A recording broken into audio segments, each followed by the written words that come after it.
atas nama Dinda sekali deh pulang Dinda.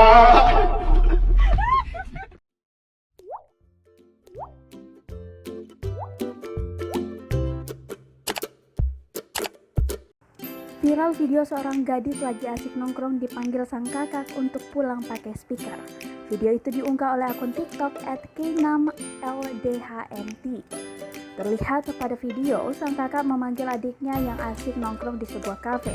Uniknya, sang kakak memanggil dengan speaker. Saat dikonfirmasi, sang pengunggah bernama Keina Maulidianti atau disapa Kena mengaku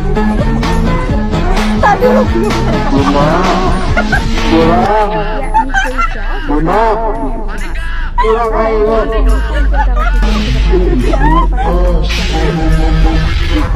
Bismillahirrahmanirrahim. Atas nama Dinda sekali deh pulang Dinda.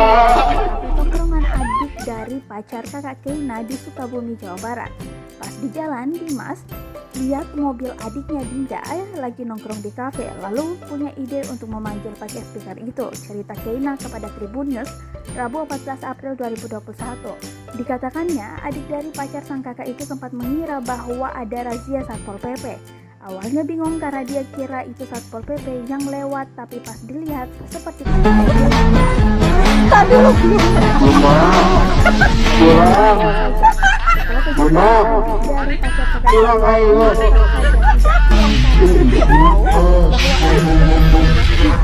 Bismillahirrahmanirrahim. Atas nama Dinda sekali deh pulang Dinda.